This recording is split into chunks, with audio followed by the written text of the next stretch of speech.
So currently with Kefla, it's pretty hard to like get footage of the character. Queuing up for DPS at the moment is like a 20-minute queue. I mean, I was talking about the whole like key with rainbow orbs type thing. I guess everyone's trying to play Kefla. Initial impressions is she's similar to Oob, where you're basically going to be holding rush attack a lot, but she actually uses Vanish instead of dashing like Oob, right? And that's an ability that he has to use. Whereas Kefla has a sort of renewable dash just from auto attacking. You can see the dash timer going down. This makes her very, very good in team fights, especially against characters like Deborah, who recently got buffed. Yeah, that guy's still not going to be very good if there's a Kefla. I'm sorry. Her team fight damage is pretty insane.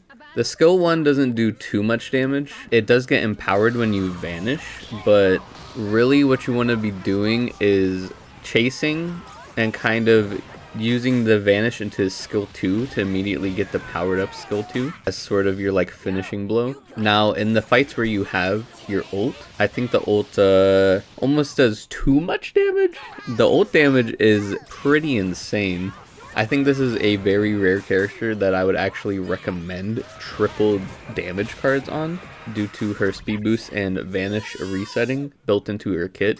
A lot of her damage is kind of slow outside of the ult and the skill 2, so you really want to be maximizing it as much as possible because she can kite extremely well when her skill 3 is up. This is sort of the epitome of a min-max team fighting character where you want to be just swinging your damage all around and hitting everyone. And when I talk about hitting everyone, it kind of annoys me that Jackie Chun exists and this character cannot rush attack,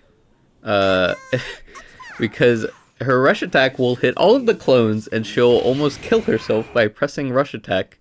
Very well designed boss. Sure, everyone's glad it's in the game, you know, Android 16, it was a little too easy, right? But yeah, this character, very high APM because of all of the resets and all of the cooldowns you have to keep track of, making sure you're vanishing at the right times, or you know, you see an enemy, you could just press ult and run them over. But at the ceiling of the character, she's going to be very high APM. I think it's a very strong character. Not the greatest at ceiling bosses. You can with your skill 2 powered up or maybe your ult. But they are very good at chasing down targets and fighting multiple enemies at once. Probably in the top 5 DPS first impressions. But yeah, you really want to be pairing her with a DPS that's good at securing the bosses, securing objectives. So in that regard, she's not as great as Oob, but in pretty much every other way, she's a better Oob, I would say.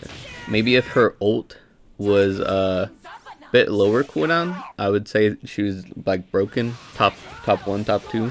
But the way she is, I would say certainly around top 5, maybe top 3 even.